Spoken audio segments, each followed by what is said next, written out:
And that's what I deal with all the time. That's it right there.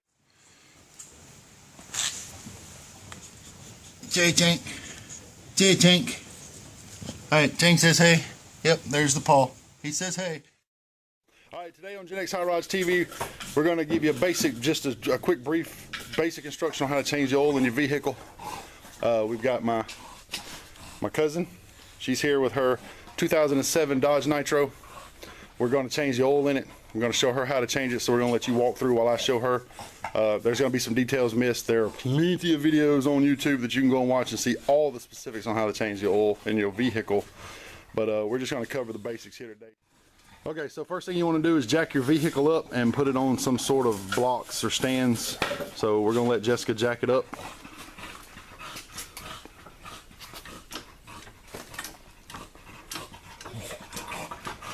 You don't have to, I have a big floor jack, but you can actually use the jack that comes with the vehicle and jack up each side independently, or you can find a center point like I did with the heavy duty floor jack and jack the whole front end up. Make sure you chock the back wheels so they don't roll.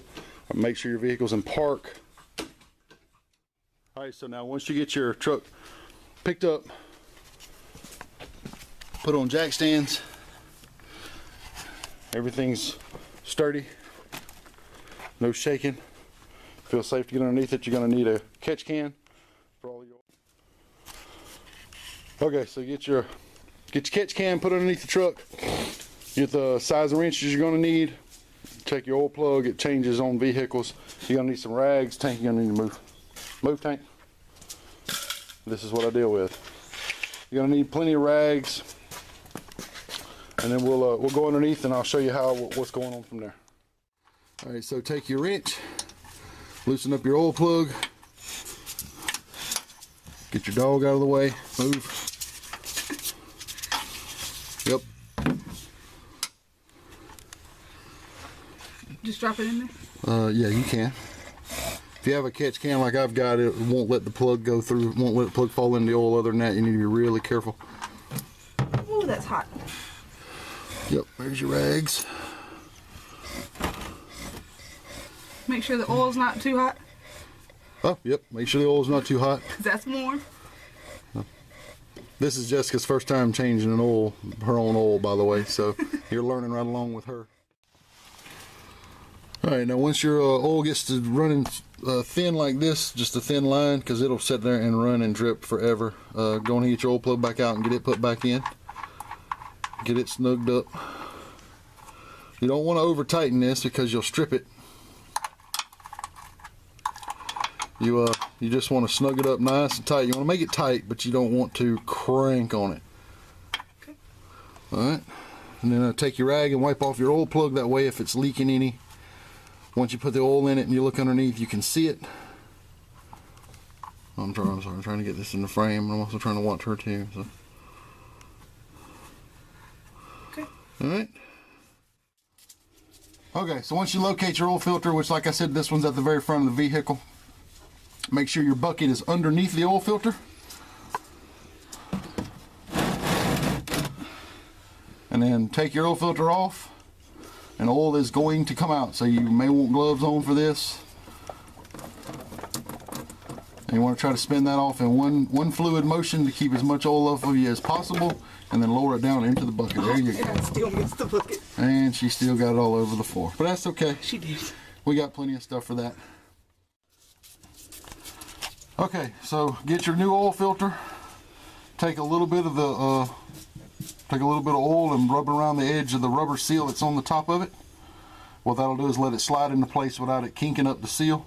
Make sure that the old rubber seal off the oil filter is not stuck on the filter housing. Up in the car, in other words. Make sure it stayed on the filter or you get it off, because it will cause a leak if you don't.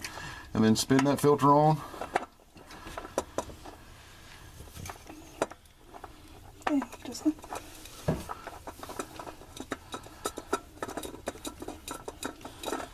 And once it bottoms out, try to give it one good full round.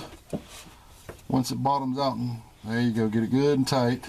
But all you really got to do is hand tighten it. You don't have to crank on these. Just Make sure you get them good and hand tight. If you need a wrench, go ahead, but whatever you do, if you put a wrench on it at this point, if you put an oil filter wrench on it, don't turn it no more than a quarter of a turn. That's all it would need. It just needs to seat. And that's it underneath the vehicle. Now all you do is inspect.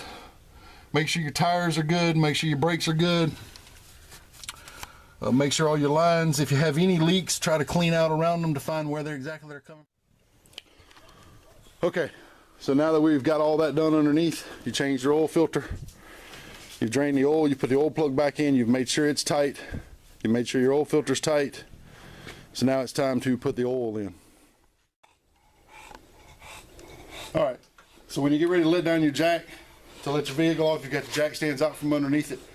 A little trick that I like to use is twist the handle, if you have one of these jacks, until it's locked in to get ready to come out, and then just kind of wiggle the jack back and forth, and it'll bump itself down, see? Just like that, nice and slow.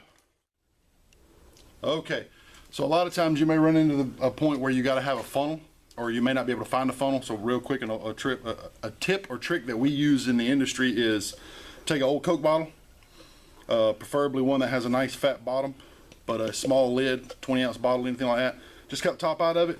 It makes a cheap, easy, free funnel. And a lot of times, these tops will fit perfectly down into the oil hole, the fill hole in the oil cap. I'm not going to tell you how many quarts it is. You really need to go to your owner's manual and find out exactly how many quarts you've got. We know how many quarts this truck takes, or I know approximately how many it takes, so we're going to put our amount in. Maybe. Yep, as soon as she gets through pouring it. Oh, yep, see, yep, no. All right, let me show you how to pour oil. There you go. All right, turn your pitcher on its side. And you ease it over slowly. Huh. Oh, no, it's fine. Leave it just like it is, because we're going to use it just like that. You got the experience. Now, pull your dipstick out, wipe it off, put it back in.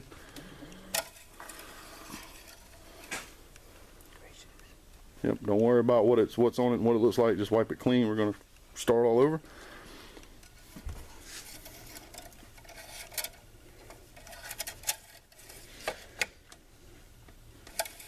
Now is where we want to check it. We want to see where it's at. So we seem to be roughly up to the line, so that's good. That's a good place to start. Now we'll put that back in. We'll fire up our vehicle and let it run for a second, and then we'll recheck it. Okay, so now we're going to change the air filter because she needs an air filter. I'm going to show you. I've already checked this air filter, so I know it's bad, but I'm going to teach her how to check an air filter and see what we do as mechanics to see if the air filter is actually bad or not. So first you got to pop these clips off here. And on hers, she happens to have a hose in the back, yep, that she disconnects, and then this should pull up, forward, and off. And has little teeth in the back that bite. And all she's got to do is get it out of the way enough to get to the filter. Yep. All right. Now you want to hold that filter up to the sunlight, and you want to be able to see sunlight between the cracks. All right. Nothing. Now take your new filter and do the same thing with it, and you should be able to see the difference. All right, so now we put the new filter in. Yep, make sure you get all the flutes in it. Yep. Now this is where it gets tricky because the seal on these filters is a lot thicker than the old one, so you want to make sure you put the back down first and get it pushed in as best you can. And now push the front down and then lock your tabs.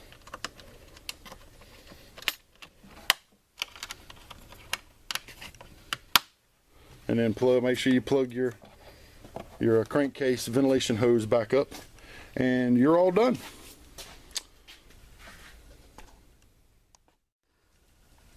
All right, so that's it. We got the oil change done. We checked out all of her fluids. I'll do a video on that later on the various fluids you need to check on your vehicle, how to set them in basic majority, things like that. We'd like to thank you. Thanks for watching. Subscribe, like, comment if you got anything good to say. You got anything you need to say? Be sure to dispose of your oil and your oil filter properly. You don't want your animals to get into them. They are very, very, very harmful to your animals, also the environment. So make sure everything, like I said, is disposed of properly. Please. Good advice. Yep, dispose of all your oil properly. Just about any place will take it. You can take it to Walmart, Rapid Lube, they'll take your oil. You can take it down to any kind of fast lube, rapid lube type place. They'll be more than happy to take your oil in and dispose of it for you. Again, thanks for watching. We appreciate it. Hope you learned something. If you did, give us a thumbs up. We appreciate it. Talk to you later. Bye.